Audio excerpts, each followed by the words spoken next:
The views and opinions expressed by the guests in the interviews and commentary are solely those of the individuals providing them. They do not necessarily reflect the opinion of the Herald Express, its management, hosts, and production staff. These discussions are intended for informational and entertainment purpose only.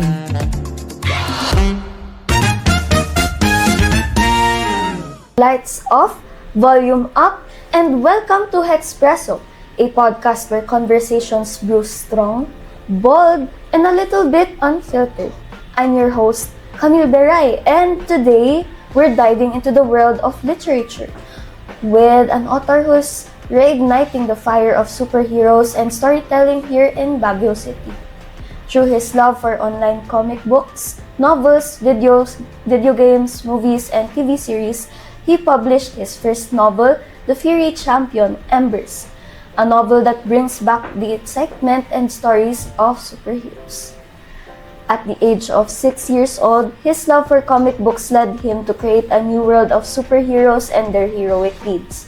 This led him to take the path of a writer and become a full-fledged author under the National Book Development Board and gradually publishing under Right Path Book Publishing.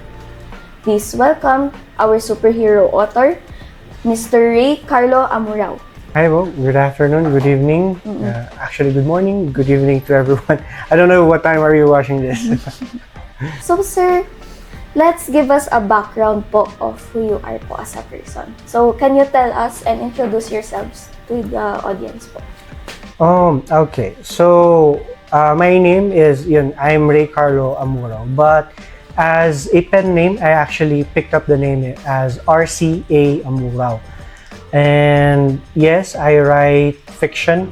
I write also poems, articles, essays. But as a day job, I'm an analyst. And at the evening, I write. So parang, yun nga, superhero yung dating. So may alter ego talaga. Yes. Okay. So how would you describe yourself in 3 words? 3 words. So, diligent daw. Unique and curated. Let's say that, curated. Okay. So do you remember the first comic book you've read and wish that I want to be in it? Actually, yes. I think, hindi I think. I remember it is The Dark Knight Returns by Frank Miller. At that time, hindi ko alam na it was one of the best comic books. Nakita lang siya sa collection ng tatay ko. So, nakita ko, wow, Batman, it's good. Yung binabasa ko. Gustong, I wanna be Robin. So, mahilig ka po ba sa Marvel, ganun? Yes, actually, Marvel, DC, Valiant, ganun. Okay. So, who's your favorite superhero po? I know this sounds vanilla, pero parang sa akin talaga, Superman talaga ako ever since. Dami nagsasabi na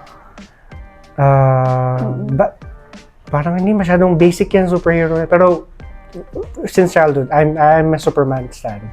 So parang sinubaybayan nyo yung series ni Superman na Clark Kent, yung mga tawag dito yung multiverse ni Superman? Actually, yes. Lalo na yung Smallville. Although, ngayon, I'm binge-watching Smallville again. Yes. Pero yes, I'm familiar with his story from Clark Kent to Superman. Actually, even with his lore, yung mga supervillains niya. Kaya I'm really excited nung nilabas niya yung last year's Superman. Like, I was really stoked. Me and my brothers, we went to the cinema, we watched it. Tapos lang, after nung film, like, umiiyak ako, like, one of the best Superman. Yun. Yes. Like, di ba as a Superman fan po, like, Marvel fan ka din? Yes, so, of course. Yes, and Spider-Man. Oo. Ay, taray, meron tayong Marvel fan dito. Ay, naman. Okay. So, what's your favorite genre to read for fun? Like, panglibang I like reading fiction mostly talaga. Fiction mostly. Pero specifically fantasy. Recently talaga nung pandemic. delve into the Witcher series if you're familiar. So although I haven't completed nasa Baptism of Fire, but I'm really enjoying yung world building and adapting yung fantastical sides. So may fantasy na may action, ganon. Actually, medyo fantasy and action and even deep lores, like for example, mystery, ganon. Kasi Nice. if you're familiar also with I think we're familiar with One Piece, ganon. Yes. So, gustong-gusto ko yung lore building kasi na One Piece na parang hindi mo akalain na a pirate story would go that deep with social commentaries, parang ganon. Okay, na-get it kasi. Yun nga, kahit mahaba siya, like, there are plots din na ay parang may side story or side conquest na parang concept. Yes, maganda din naman yung storyline. That's true. Yes, I get. Mahilig ka pala sa anime, sir. Yes, yun din. Oh my God. Anime fan din ako. Actually, ang dami kong hobbies. Tapos sinasabay ko yung pagsusulat. So parang sabi nila, paano, ang ginagawa mo sa buhay mo? Eto, nanonood, nagsusulat. Same. Actually, kakatapos ko lang din ng Apothecary Diaries nung isang araw. Yes, and nice. it's really good. I recommend it po kasi mystery siya. Oh, okay. Sige. Actually, Yes. nasa list ko na siya. Sige, I'll look It's it good, up. I promise you. Like, ayun nga po. So, in regarding to that po, do you mas prefer niyo po bang magsulat na may music, na may ingay, ganun po, or mas prefer niyo po na in solitude po kayo, like, sa, library, cafe, ganun? It depends. Like, for example, there are scenes na I need music talaga. For example, I wrote this scene na actually I'm currently writing this scene na I need to pump myself up. So parang kailangan kong iulit-ulit isang song. So yun, I need music din. Pero may times talaga na I need total silence. Hindi rin ako makapagsulat kapag kunwari wala akong inspiration. Gusto Diba? ko yung calming na ano. Oo. Medyo mahirap din kasi pag walang inspiration. Like for example, songs are great inspirations. Yes. And yun din yung ginagawa ko when kunyari nagamit ko tong isang song na to sa isang scene. I actually place it in a playlist. Tapos when I publish actually the first book, I also I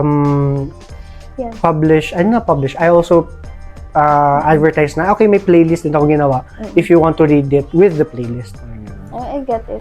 Kasi minsan nung nagsulat din ako kunwari ng poem, like binase ko yung poem ko kay Billie Eilish na Ocean Eyes kunwari. Kasi yung ganun, parang or kaya yung kay Taylor Swift na natamaan ako nung heartbroken ako, yung August, ganun.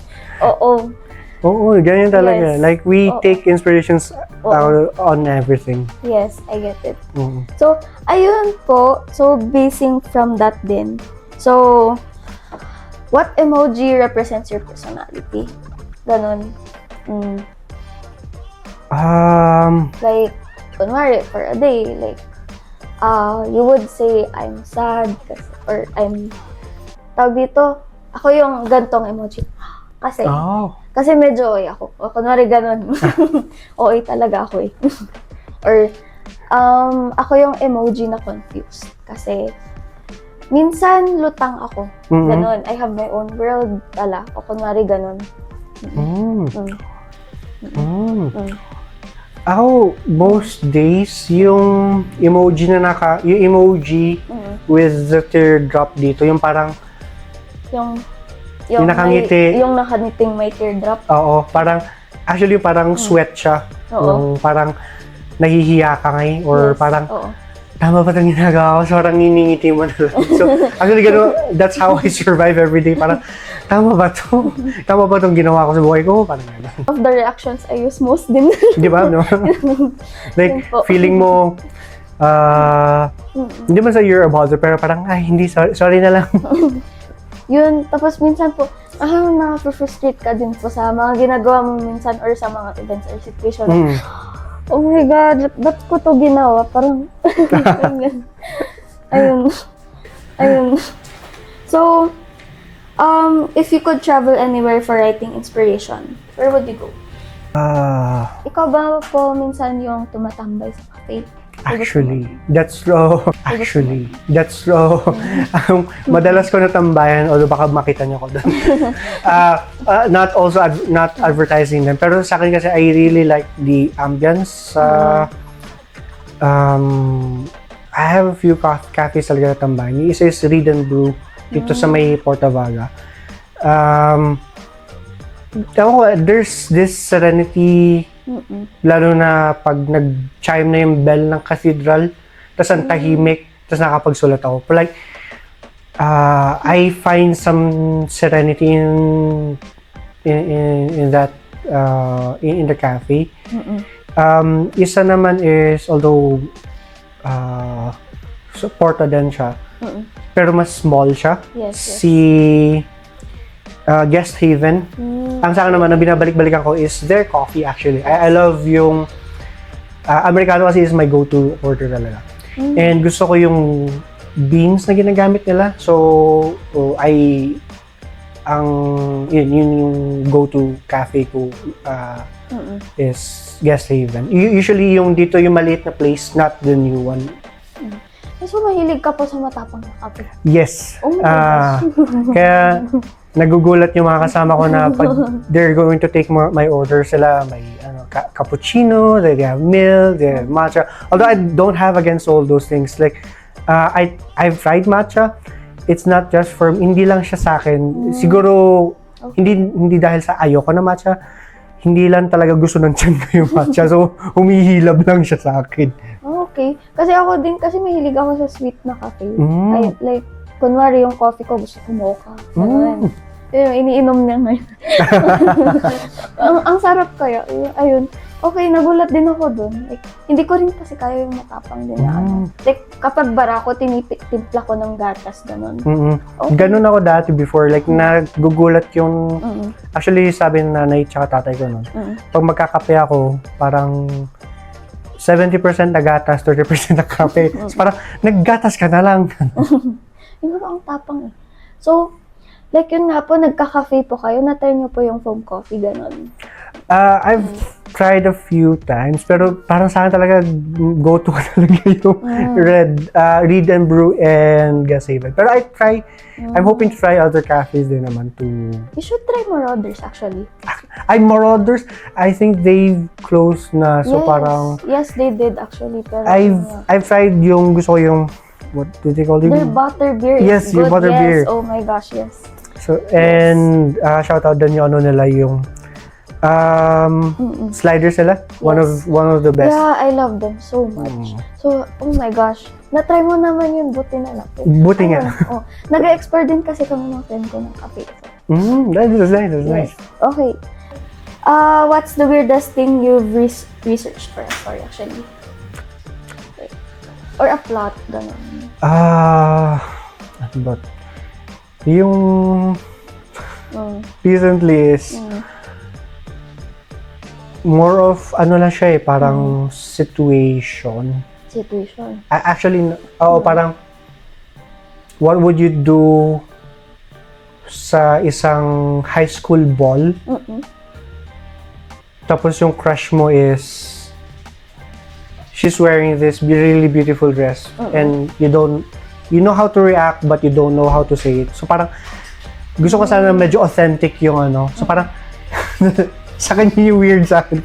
So parang sa akin syempre I don't want to put my assumptions na naman in my character. Yes. So parang I want to make it authentic. So parang nga naman, how would you react in Christmas ball and then you want to you saw your crush, like imagine mo lang you saw this crush, tapos may music playing in the background, the lights would dim, and then parang sabi ko, how would you really react nga no? Parang in real life, parang is it cringy, is it weird, is it like how would your friends react then? Parang I kinda get it kasi yun nga, hindi naman tumutugtog ng playlist kapag nakita mo yung crush mo. Actually, more is kakabahan ka, diba? Ala, parang shocks. Gagayon ka. Gagayon ka. Actually, yung hindi yung parang ala, oh my God, kinakabahan ako, oh my God. And then nag-play. Actually, kapag in love, I think gano'n yung sinasabi nila kapag slow mo. Oo, nga daw. Yung gano'n. So parang sabi Oo. gusto kong authentic in a way na hindi siya cliche na parang High School Musical yung dating na parang may background tapos may sumasayaw sa likodan. So parang sabi ko, hindi, like this is not how, if you're in love with someone, parang this is not realistic. Oo. So parang gusto ko sanang in a way realistic pa rin pero with a touch of fiction pa rin. Yes. I kinda get that kasi minsan, alam mo yung head of in the clouds kasi akong type na tao. So kapag nagbasa ako ng ganun, minsan ako na, oh, okay. So parang na-over-romanticize ko. Parang minsan napapagalan din ako na. That's true. May point siya. So, what are you most excited to share with the audience today? As we go on. Siguro for me to, with my experience as an individual, as a person who loves stories, who loves reading, writing, and even watching stories. So I want everyone to share my excitement in those things, and in a way they get to fall in love with what they love in life again. Kasi yun yung hirap with our life right now. We tend to look at the doom and gloom of life. So I want to share yung hopefulness and at the same time the joy again of loving something. Hindi man siya writing, hindi man siya reading, pero something that you really love. I get it. So parang wanna share passion. Yes, exactly. Yeah. Yes. Ayan. So, let's keep the energy flowing in our next talk as we delve into something more serious and personal. We'll be right back after a short break.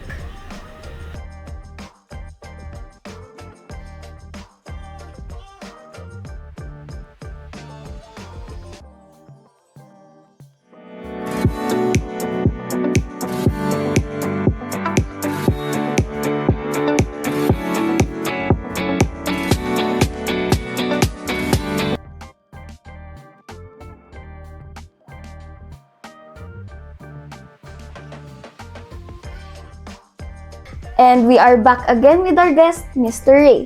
So, ayun nga po, kakatapos po ng first segment natin, which is our icebreaker.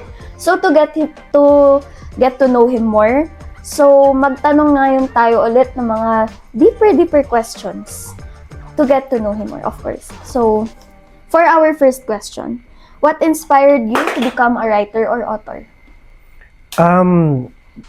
Hindi kasi siya, meron iba kasi na they have this epiphany na I wanna be a writer. Sa akin medyo it's different, parang it's key points in life. Like for example, siguro there's this point na I want to be a writer nung high school, pero technically I want to be a comic book writer. So, mahilig kayo mag-drawing din? Oo, before. Pero ngayon, hindi na practice. So, parang I need to really go back to the basics of drawing. Pero yun, before I really, no high school, I want to be a comic book writer. Sabi ko, we have this other kasi parang workshop in our church before. And nagpa-workshop in church namin regarding arts. Yes. And on the last day, may in-invite sila na pastor namin. Na he used to work with Marvel Comics. And he was a pen artist. Actually, nagpe-pen siya. And nagdo-drawing din siya with Marvel. So, pinakita niyo yung mga pros and cons, yung advantages no ano. So, sabi ko, I want to work with them naman. So, yung isang key point actually. Next key point na siguro really inspired me is actually through a book. If you're familiar with Paulo Coelho's The Alchemist. Hindi po. I know. It's okay. Yeah. It's one of his best books actually. Paulo Coelho is actually, I think, he's an Argentinian. Yung book niya is about, The Alchemist is about a farmer who wants or who's looking for a treasure. Tapos nagkaroon siya ng journey. And yun yung dream niya talaga is makuha niya yung treasure na yun. And through dun sa book kasi, the story is always telling us na to chase your dreams, to follow what you want. Now, although as a Christian, medyo I somehow place it together with the book. Parang sabi niya, the universe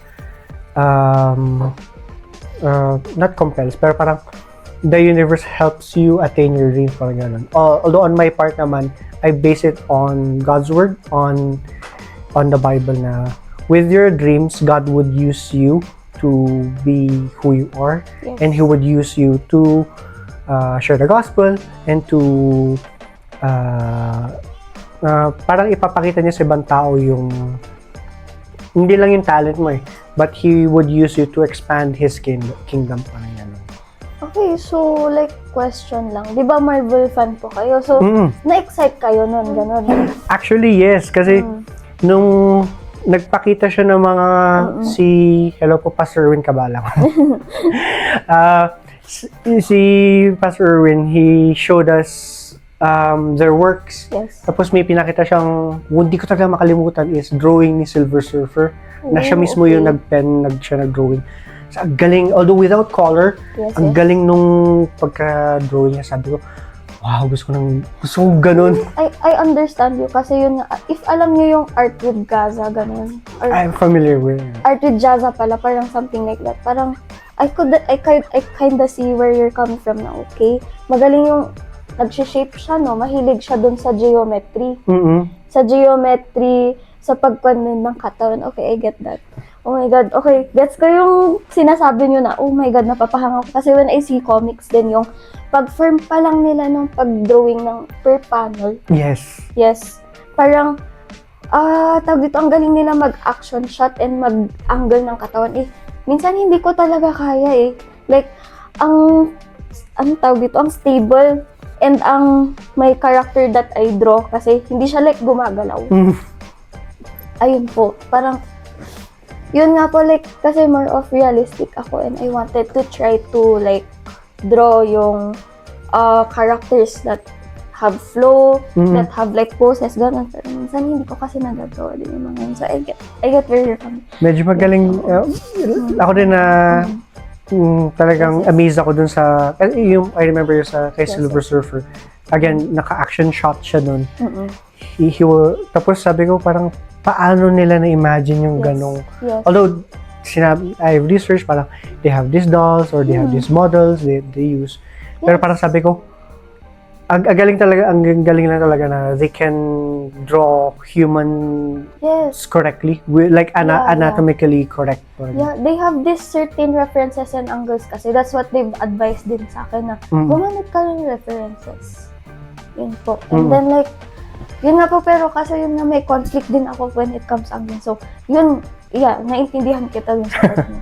Ayun. Yun nga po, besides that po.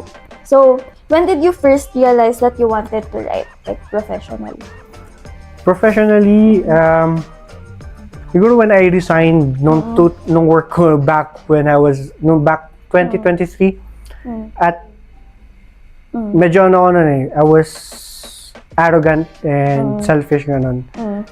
Tapos sabi ko, I can do this. I will be a writer, sabi ko. So I resigned dun sa previous work ko. Tapos sabi ko, gusto mag-focus sa pagsusulat. So with my sa arrogance ko, it became actually my downfall. Parang I should have work, I should have something stable for me to hang on. Pero during that time, I realized na parang writing has been a constant in my life. Na parang, yes, I go to TESDA, na parang I do these courses, I do this, I do those things.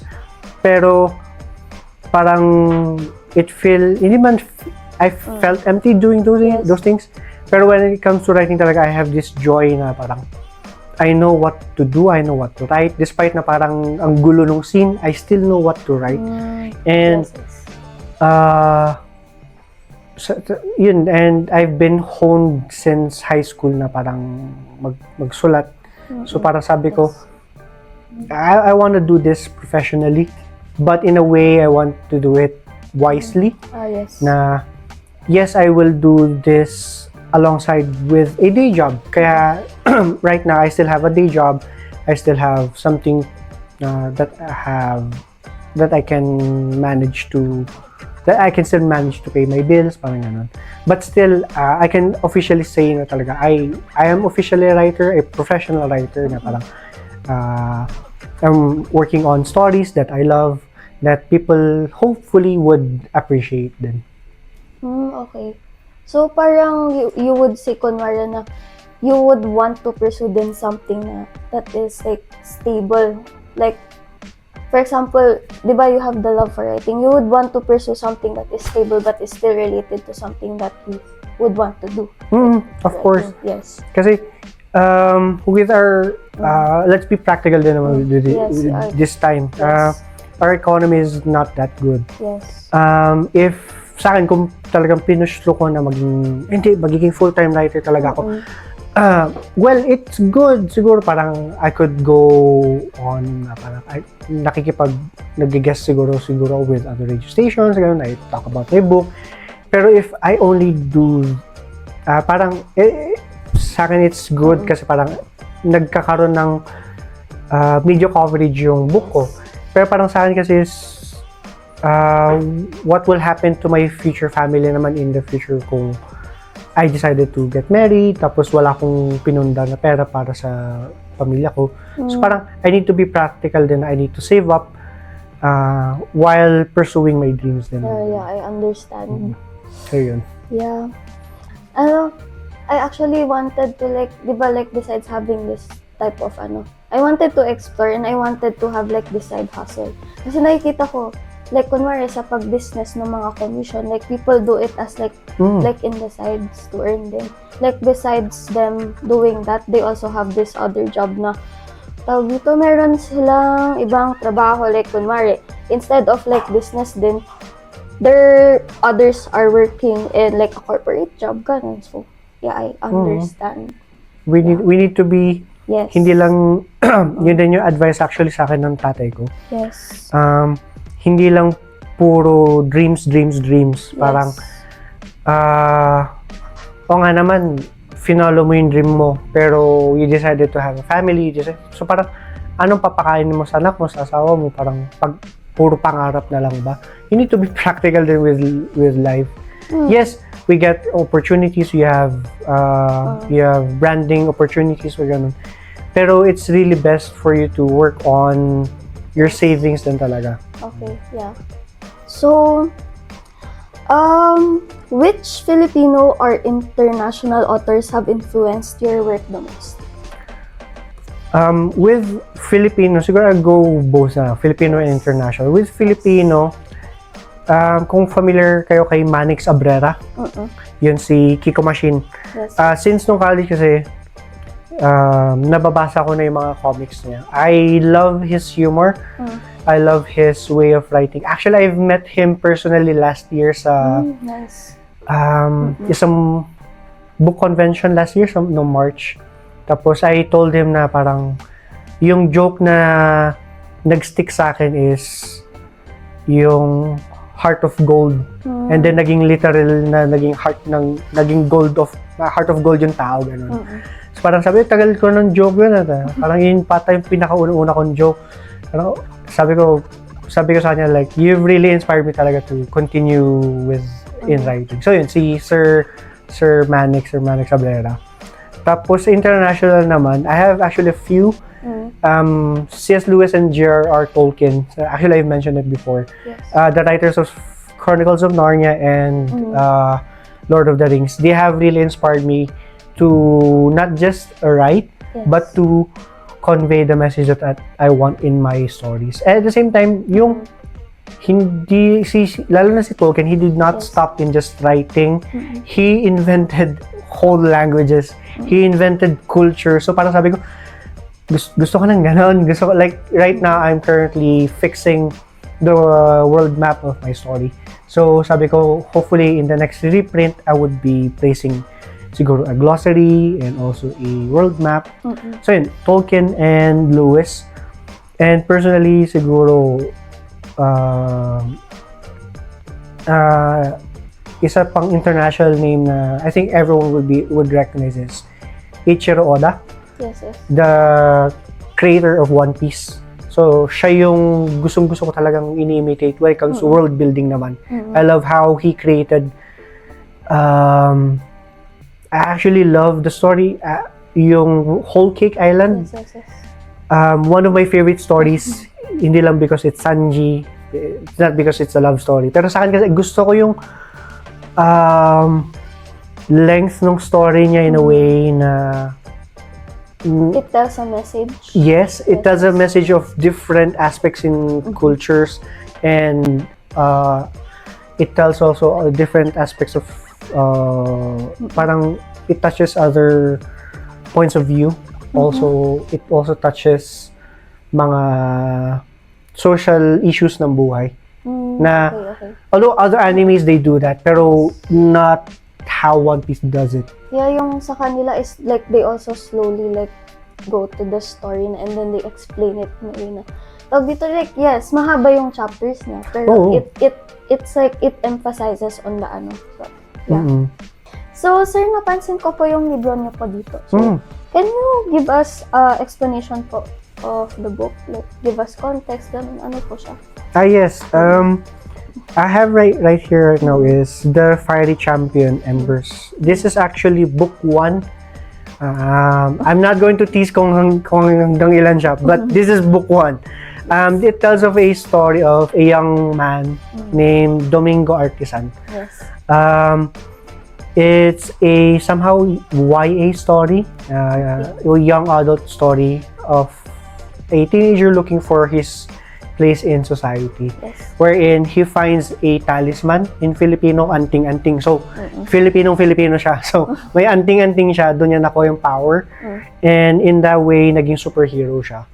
Pero di niya alam, when he became a superhero, he became lodged into between, he's parang thrown in between two conflicts, wherein he needs to decide kung sasama ba siya sa side ng mga villains or sa side ba siya sa mga heroes.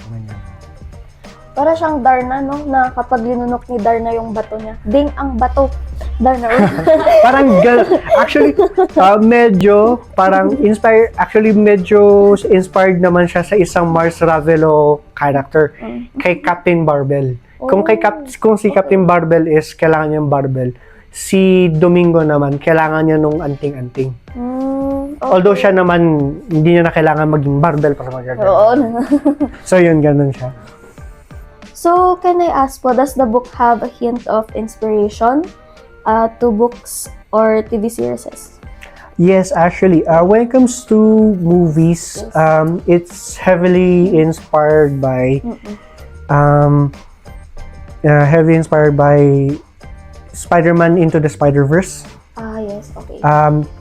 Lalo na with the character of Miles Morales, yung tenacity, yung youthfulness, medyo ganun si Domingo kasi. Although with a touch of myself na medyo mainitin ng ulo, parang gano'n. Also, I'm also inspired with the book is also inspired with Arrow. Yes. You see Stephen Amell and also Smallville, I've mentioned before, and may isang TV series, Daredevil. Yeah. So yung nitty-gritty ng Daredevil, Arrow, medyo kinuha ko siya. Pero with the side na positivity ng, sabihin natin ng Justice League. Okay, so talagang kinuha nyo talaga lahat sa tawag dito, comic and Marvel and parang mahilig talaga kayo sa superhero na Yes, actually, yes. Okay. So, like what is the feeling of writing your first novel? Were there challenges along the way? The feeling is, it was surreal, like, siguro yung ko yung first yung sense of accomplishment when I first finished the actual draft and when I printed it, nasabi ko, wait, ganito pala kakapal yung sinulat ko. Tapos when I first saw the book, like really physically saw the book, like wow, ito pala yun. Like, since I was 13 years old, I was dreaming about this already. Tapos walang nakita ko, like, iba yung feeling, like, nanaginip pa ba ako? Parang gano'n. Like, di ba, like, nagsulat ka ng mga chapters niya? Like, parang kapag nagsusulat ka ng manuscript, ano yun, dire-diretso ka bang, like, you float into your own world na nagsusulat ka po? It depends, pero there were days na parang, I really, parang pagkaupo kong ganyan, Yes. open the document, and then I really just immerse myself into the world. Parang, okay, alam ko na susulat ko. So, it just flows.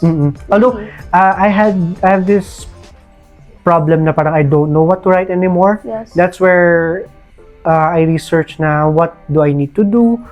Yun yung naging challenges ko actually. Parang, ano na yung next sa scene na to? Anong susunod sa parang after this action sequence, should I add another action sequence? Parang yan.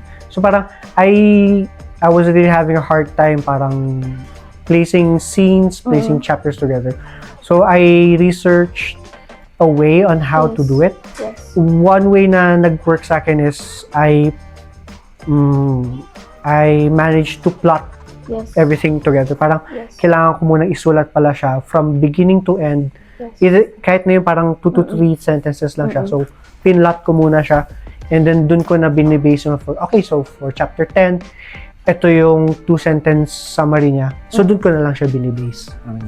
Actually, do you follow a structure or not? Like, or do you have like an order, but you do not like directly follow it from 1 to 5, ganon? I have actually a structure. Ang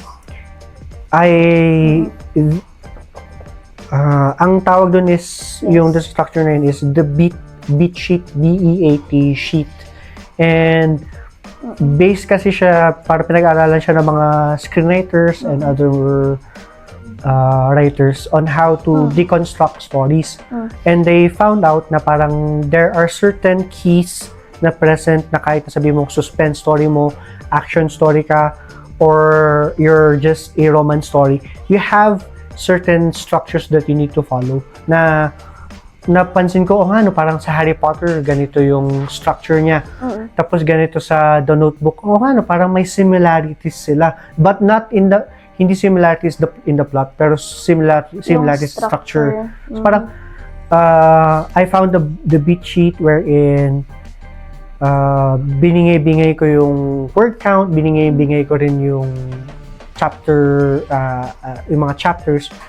And in the end, parang noona na overwhelm ako, parang I need to finish at least 60 to 70 scenes, sabi ko. So parang ang dami naman nun.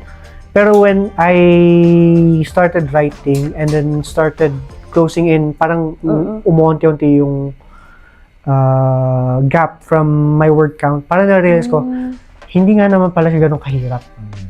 So, like kasi, like when it came sa writing din, parang yung akin kasi, meron akong parang structure na, di ba kunwari kapag nagsusulat ka ng article na may title, may lead ka, may body, when it comes sa books, meron kang chapter 1, what happens here, chapter 2, ganun.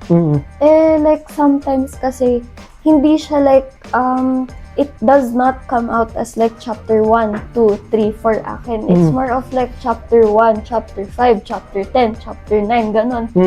Ganon din po ba kayo? Like, hindi siya like nasusunod. So like, you just plot out things muna. Like, per chapter, and then saka mo siya like kinoconnect. Or ikaw yung tipong nagpa-plot ka ng per chapter, and then saka mo siya itutuloy. Siguro yung first na sinabi mo yung parang ganun ako nung before, parang may times na parang may gusto lang akong isulat na chapters. Yes. So, yun yung bibigyan ko ng attention. Tapos, for example, natapos ko na, sabi na, tapos natin ng chapter 1 and chapter 5. Tapos, I'll study kung okay, ano ba yung need ng from chapter 1 to chapter 2 to 3 or chapter 2 to 4? Ano ba yung need kong i-fill in doon? So, para at least I know kung ilang word count pa ako, ganyan. Pero, before I also tried yung pagiging what they call pantser. Parang kailangang pag-upo mo, kung ano naisip mo, yun isusulat mo. Yeah. Parang tinry ko siya, pero parang at the end, parang hindi ko siya kayang gawin. Kasi sabihin natin, in my 3-hour session na pagsusulat, naubos na yung 2 hours ko kakaisip. Yung 1 hour nagsulat lang ako ng isang sentence.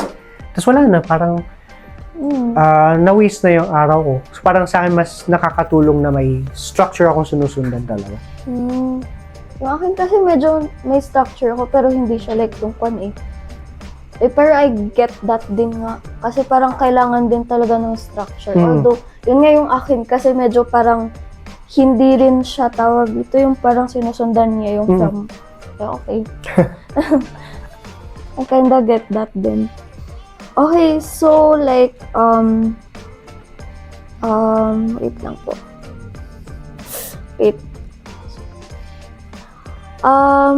Okay, can you walk us through the process of writing the Fury Champions? Okay. So, you want parang behind the scenes mo na yun? Yes.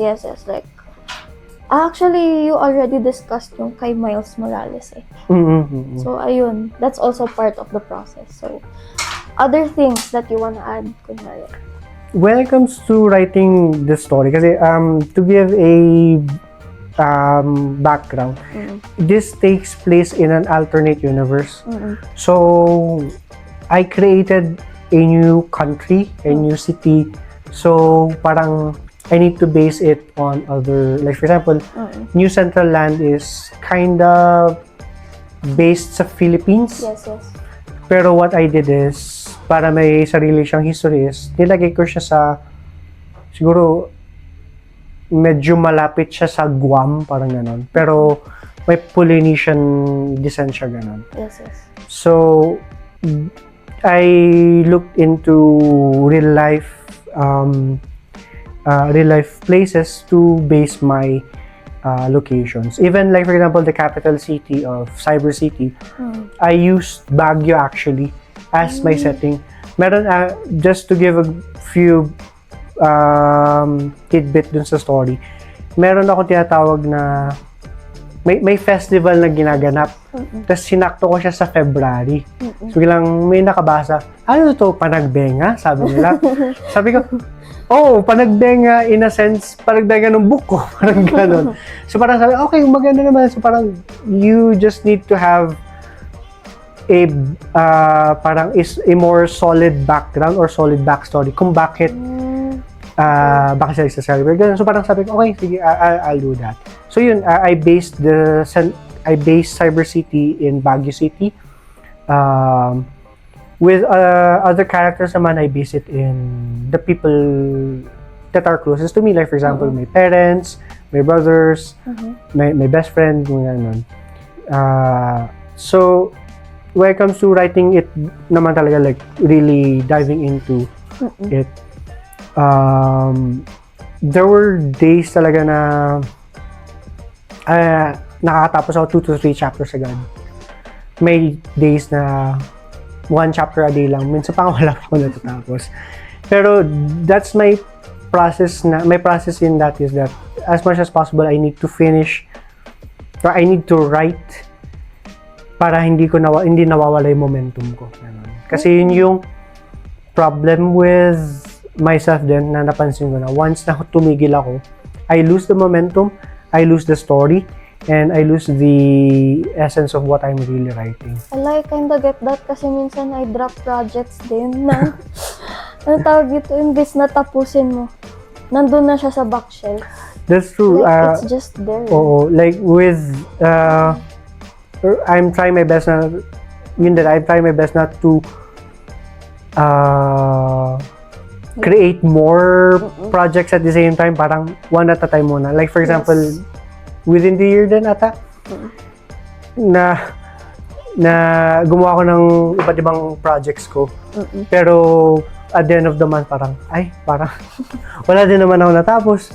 So parang I really need to focus one project at a time talaga. Para alam ko kung paano yung pacing ko, alam ko rin kung paano ko And if ever yung project. Okay, I get it.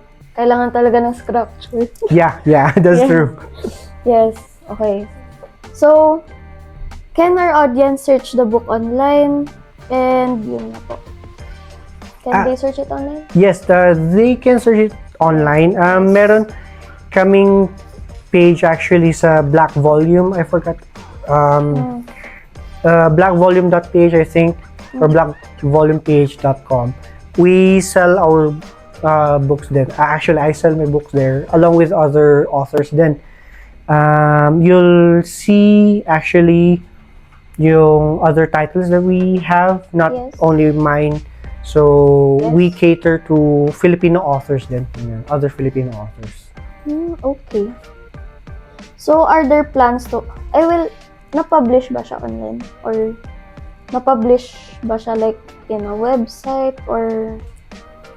Before I tried publishing it sa Wattpad, pero parang sabi ko, this deserves more respect. Although I respect Wattpad kasi I've written few short stories in Wattpad. Pero parang sabi ko, this deserves a better platform rather than just Wattpad, sabi ko. So, I think I took it down. Tapos I just decided to just print it like a physical book para at least I have friends kasi na parang sabi nila mas better if you have a physical book para at least it's an accomplishment. At the same time sa kanila they get to read it really physically. Although I'm hoping really in the future we're hoping to put it as an ebook para pwede mabili ng mga iba through electronic. I think pwede pa rin kasi actually, di ba kunwari yung author ng The Rain in Espanya, nagawa naman yung parang i-print yung libro na. Pati yung I Love You Since 1892 and then other authors na nakikita noon sa mga ebooks. Dati kasi actually, as a person na hindi rin kasi accessible sa akin noon. I mean, I had a library. May pinupunta na akong library para magbasa ng Geronimo Stilton, ganun. Pero like, there are times kasi na ang tawag ito, hindi rin ako access ng libro. I think a way you could also, is ebooks talaga. Yes, that's true. Kasi for you to like, gain more, audience na. Kunwari, like, you wanna be seen like online. I think that's a way. Kasi people sometimes, di sila bumibili din minsan ng physical kasi yun parang ang pansin ko nun is parang kasi gusto nila mag-declutter, parang which is sa akin naman personally that's the reason why I love physical books is I want to build my own personal library. Pero I get it din naman may mga ibang tao na I get it din. Na they prefer e-books. Like, I don't mind. Like, meron iba kasi, there's this war online na physical books or e-books. Like, no, I don't think that should be like fought over kasi like some have their preferences. I mean like some din. I also actually want my library. That's why I was also buying books. Di ba? Yeah. And then, pero I also understand the others on why they went to Kindle. That's true. Yes. So, parang I understand na. Parang what if both na lang? Parang napapagano ng, Why not both? Diba? Like, it can be both. Like, for example, even in gaming, I'll take it as an example. Ang dami nagsasabi, Xbox or PS5 or PC. Like sa akin, where kung saan ako makakalaro ng Wolverine, dun ako maglalaro. Kung saan ako maglalaro ng favorite game ko, dun ako maglalaro. It doesn't have to be an Xbox, doesn't have to be a PC, doesn't have to be PlayStation. Ang sa akin is, as long as I would enjoy the game and as long as I I get my money's worth in my console or my PC, it's okay. Meron kasi iba, parang they give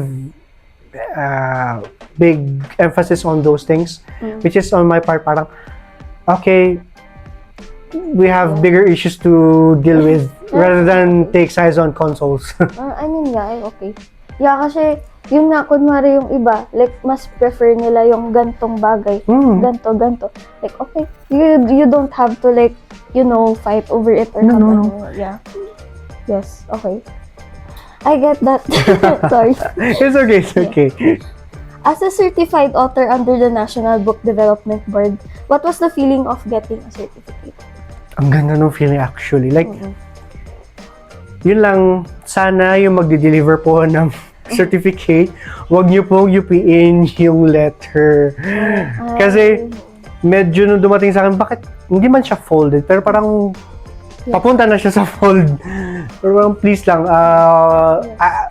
for our couriers, please, I appreciate your work, but wag po ganon. It's a document.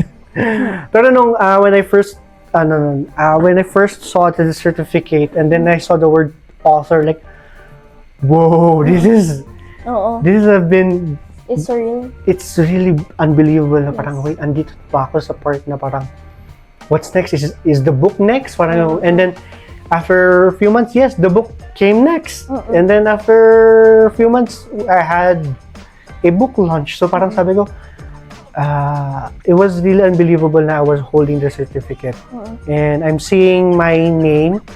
I'm seeing the title as author. Yes. And sabi ko, thank you, Lord. And I hope, Lord, you get to use me more.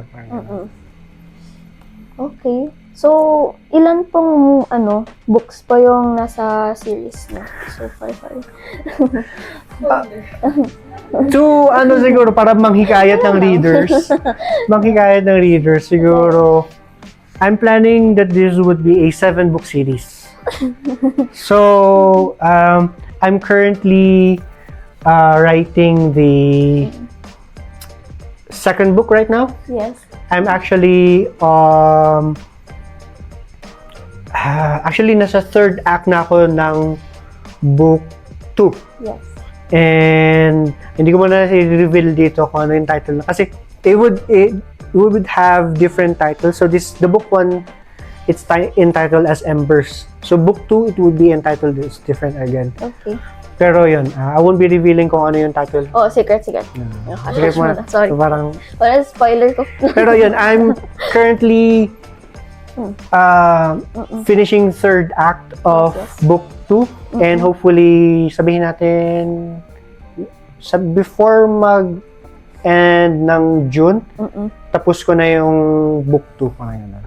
So, can you share us the process and challenges in getting requirements for the National Development Board? It's not as difficult as it seems. Maybe meron, medyo tedious lang in a way na parang if you have written a lot of articles talaga, if you've written a lot of articles, poems, and you've recorded it already, you need to know kung saan mo siya pinublish, kung saan mo din siya, kung kailan mo siya pinublish. Kasi the NBDB would require you to list down everything that you've written. Yes. And after that, you would be may payment din actually. There's a small amount that you need to pay, pero as much as possible hindi siya ganun ka-tedious para pipila ka sa kunya BIR ganun. Pero madali lang yung, in a way, madali yung process kasi after 2 to 3 weeks you'll get the certificate na. Okay. So, your book is published under Right Path Book Publishing. Can you share the process and time it took before it was published? And is it local? Yes, actually, it's a local publishing. They are actually based sa Parañaque, although not in Baguio. So, taga Parañaque sila. I just saw yung page actually nila sa Facebook, and then I messaged, sabi ko, I'm writing this book, I want it to be published, can you help me? Then we were into a really long call. They gave me kung ano yung mga processes, kung magkano. They have packages that is really convenient, and then they would give you a breakdown on how much your book would be. And it's really I advise na you check them out, Right Path. If not Right Path, other publishing houses din na locally. Okay, take note, Right Path. Okay, so as an author in the Philippines, do you think that writing or literature in general is decreasing or stagnant? In a way, I would not say stagnant or what was the other word? stagnant and Decreasing. I would not say decreasing. Siguro, literature in the Philippines is just taking a long nap. Yes. Na kailangan mo lang gisingin. Kasi ang dami actually mga writers dito sa Philippines. I actually shared kanina na parang I have author friends din. Gab Tap. Gab Tap. Also Nico Sarmiento. They are author friends of mine. Nico authored Tyler Harrison. It's somehow based or parang it's his own version of Harry Potter meets Percy Jackson. Si Gab Tap naman is a if you're familiar with Skate, with parang ganun siya magsulat ng jokes niya. Yes. And with a little bit more of dark humor naman.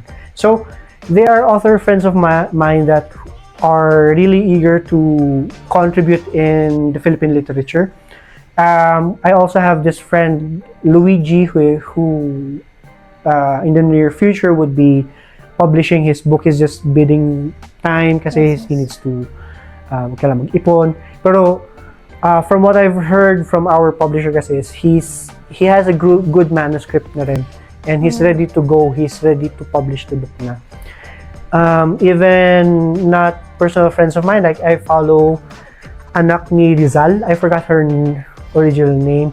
Pero she's publishing her own stories and she's helping the Philippine literature to be yung para mag-bloom, yes. And at the same time, may mga book talk influencers na who is helping authors be seen.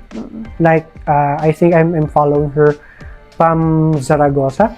She's really an avid reader and she's advertising Maharlika, a comic book series written by a Filipino. And ang galing actually ng art style ng Maharlika. Para siyang may pagka-dystopian futuristic Manila siya. Na what if hindi tayo sinakop ng mga I think yun ba yun? Mga Spaniards. Tapos naging superpower ang Philippines. Tapos parang super high super technologically advanced ng Philippines. Parang sabi ko, galing naman nun. So, I'm not saying na Philippine literature is dying or decreasing. Maybe we just need to wake up. Yeah, parang open our eyes, no? Like, we have other authors here in the Philippines, not just comic book artists. We have really good artists or writers who is trying their best to elevate our standing when it comes to literature. Okay, so last question. What do you think are the changes that would support authors and the literary community? On my part, the first change siguro gawin natin is let's as readers, let's be more aware of other authors. Yes. I think last year we had a workshop with Baguio City Library. Then I found out na may isang nag-attend dun sa amin na he's a local author. So ang gulat ko Tapos ang dami na ng books na na-publish. Tapos nag-attend siya sa workshop ko na ako like, isa lang na-publish ko. So parang sabi ko, he was like, kinukuya-kuya niya ako. So, hindi, ikaw dapat yung kuya ko kasi ikaw yung maraming na-publish. Pero he was, recently I'm really glad na he published another book. Like, I'm meaning to buy one of his books. I want to read it. I forgot his last name. Pero si Kuya Lester, he's Baguio-based writer. I think he's from La Trinidad, you know. Okay. So yun, let's be mindful with these kinds of writers, local authors, and also yung mga kaibigan din natin na mga writers. Let's support their dreams din naman. Okay. Hindi yung parang, uy, sulat ka nga sa akin ng poem, tapos libre na lang kita ng food. Hindi yung ganun. Yung parang, let's support them. Like, for example, if they post their poems online, let's reshare it. If they have workshops that they're planning to do, that's, as much as possible, let's support them. Like, support locally talagang gusto kong gawin. Yes, marami tayong mga Filipino authors na parang pang I'm not demeaning anyone, but parang ang dami nagsasabi na pang pocketbook niya. But, well, why are we demeaning them? Hindi dapat natin like ginagawa kasi yung... Like, anong pake natin kung pang pocketbook yung susulat niya? Kung doon naman siya masaya. Let's support him. Let's support them. Yes. In a way na let's also be constructive critics when we give our feedbacks to them. Na parang, ito yung gusto ko, ito yung ayaw ko, ito yung pwede mo pang i-improve, gano'n. So, let's help them by be constructive critics. Huwag lang yung parang, ayaw ko yan kasi ayaw ko lang. Gano'n. Actually, oo nga mo. Nakikita ko like actually online na like when someone like talks about this certain book, yung iba like constructive talaga na ay yung progression nito, hindi siya okay, I don't like the ano. Tapos yung nag-adapt kasi sila kunwari ng book adaptation tas ginawang movie, ay parang mas prefer ko na ganito ganyan. Meanwhile others, they actually like bash the whole thing. Yeah. Yun din. As much as possible, yeah. Guys, let's be kind to each other. Like what Superman said in the film. Yes. Kindness is the new punk rock. Wala tayong mahihita sa pihila pababa ng mga kapwa natin. Let's build each other up. That's the best that we can do.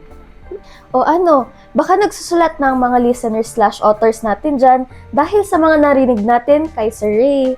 So anyways, while we finished a wholesome conversation with Mr. Reigh, don't miss our fun fast talk after this short break.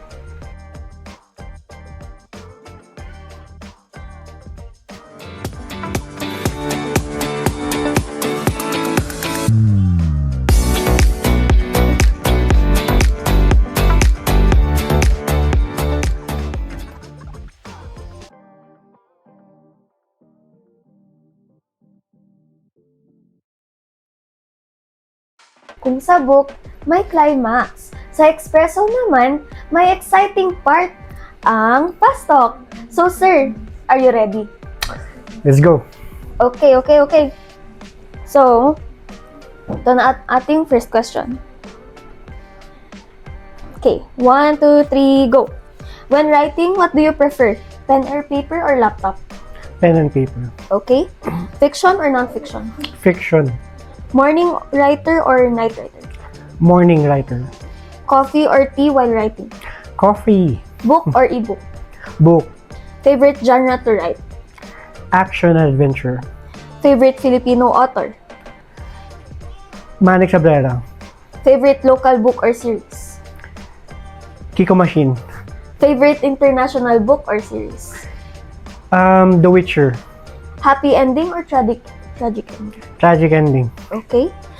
One word to describe your writing style? Shotgun. Wow. One word to describe, most challenging part of writing? The action scenes. If not an author, what would you be? Firefighter. Okay. If your life were a book, what would it be? Anthology. Advice to aspiring writers in one sentence? Keep on writing. Okay. So any additional statements towards our audiences? And you can plug in your book po, sir. Okay. Siguro for others who is, again, aspiring authors, writers. Actually, I'm not going to call you aspiring. I'm going to call you writers na. You're already grueling, nagsusulat na kayo, you've been putting hours. So, as writers, I encourage you to keep on writing and don't be afraid to ask for help. Lalo na kung nahirapan kayo, not just with your writing, but with your life.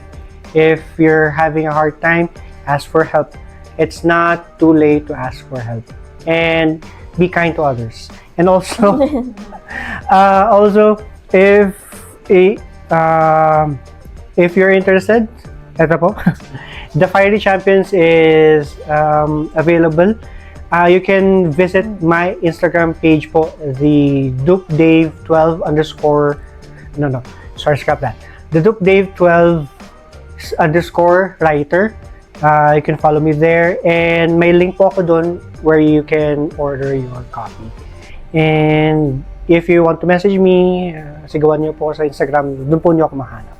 So, thank you nga po, sir. Na-introduce na namin ang si Sir Reigh at ang nais niya pong sabihin sa mga audiences na nanonood, sa mga writers po. Diba, writers? Sa isang libro, merong simula at pagtatapos. At dito tayo magtatapos. The end. Today's episode reminds us that some dreams never truly fade. They simply wait for the perfect chapter to begin.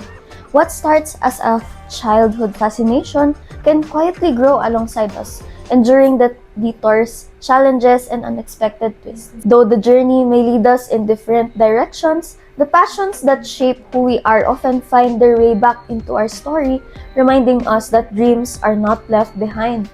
They are simply waiting for their moment to shine. We would like to extend our gratitude to Mr. Reigh Carlo Amurao for joining us here on Hexpresso and sharing the stories, experiences, and inspiration behind his writing and story. If you enjoyed this episode, don't forget to follow Hexpresso on Spotify, YouTube, and Facebook page of Herald Express for more conversations with artists, creatives, and voices shaping culture in their own unique ways.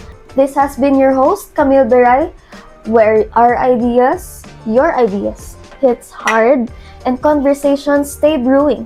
Again, this is Hexpresso.